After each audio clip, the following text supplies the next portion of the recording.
reproduksi. Sistem reproduksi manusia adalah jaringan organ regulasi hormonal yang menghasilkan gamet atau spermatoza dan ovum, memungkinkan pembuahan serta mendukung kehamilan hingga kelahiran. Pada laki-laki, berpusat di testis dan saluran reproduksi.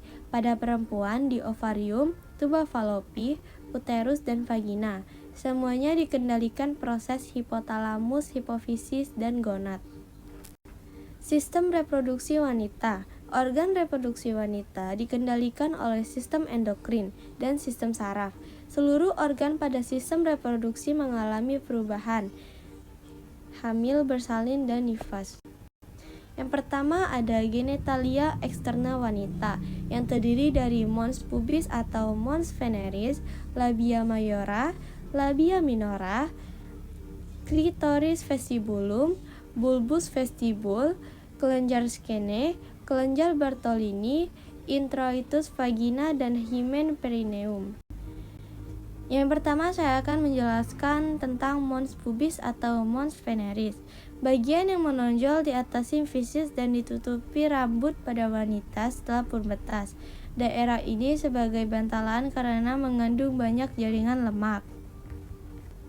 Lalu yang kedua ada labia mayora. Organ ini merupakan dua lipatan membulat besar, terdapat pada sisi kiri dan kanan. Daerah ini mengandung banyak jaringan lemak dan sebasir, kelenjar keringan, dan kelenjar bau. Bentuknya lonjong, mengecil ke bawah. Lalu yang ketiga ada labia minora. Dua lipatan tipis dari kulit yang berwarna merah muda, terletak di sebelah dalam labia mayor pada sisi kiri dan kanan.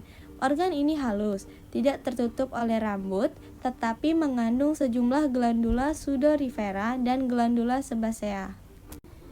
Lalu yang keempat ada klitoris. Analog dengan penis, merupakan bangunan kecil yang sangat sensitif dan erektil yang juga disebut dengan tunggul erektil. Besarnya kira-kira sebesar kacang hijau. Banyak pembuluh darah dan saraf serta ditutupi oleh preputium clitoridis. Lalu yang kelima ada vestibulum. Organ ini berbentuk lonjong, mengecil ke bawah. Vestibulum merupakan tempat bermuaranya 6 lubang alamiah, yaitu orifisium uretra, kelenjar skene kurang lebih 2,5 cm di bawah klitoris, introitus vagina, dan kelenjar Bartolini.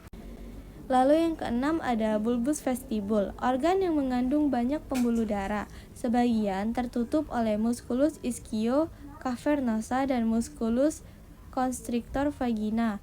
Pada saat persalinan sering tertarik ke atas ke arah artus pubis, dan bagian bawah yang melingkari vagina sering mengalami cedera, hematoma vulva, atau pendarahan. Lalu yang ketujuh ada kelenjar skene. Organ ini terdiri dari 2 buah, terletak di kiri dan di kanan bawah orifisium uretra. Kedua tubulis skene berjalan sejajar uretra sepanjang kurang lebih 6 mm dan bermuara pada kedua siai orifium uretra atau ostium uretra eksterna. Lalu yang kedelapan ada kelenjar Bartolini, terdiri dari 2 buah, terletak di kedua sisi vagina, yaitu pada ligamentum triangulare dan bermuara di kiri dan kanan dekat fossa naviculare. Salurannya kecil dan panjang sehingga mudah mengalami infeksi. Lalu yang kesembilan ada introitus vagina dan hymen, menempati 2/3 bagian bawah vestibulum, ditutupi oleh labia minora. Pada virgo ditutupi hymen. Hymen merupakan suatu membran tipis berlubang yang dapat dilalui oleh darah saat menstruasi. Lalu yang ke-10 ada perineum. Terletak di antara vestibulum dengan anus, organ ini memiliki konsistensi dari kaku sampai elastis. Rata-rata panjangnya perineum adalah 4 cm. Lalu ada genitalia interna wanita yang terdiri dari vagina, uterus, tuba uterin, dan ovarium. Bagian lunak terdiri dari ligamentum, dan otak dasar panggul, sedangkan bagian keras dibentuk oleh tulang kelongkang, tulang tungging, dan tulang pangkal paha.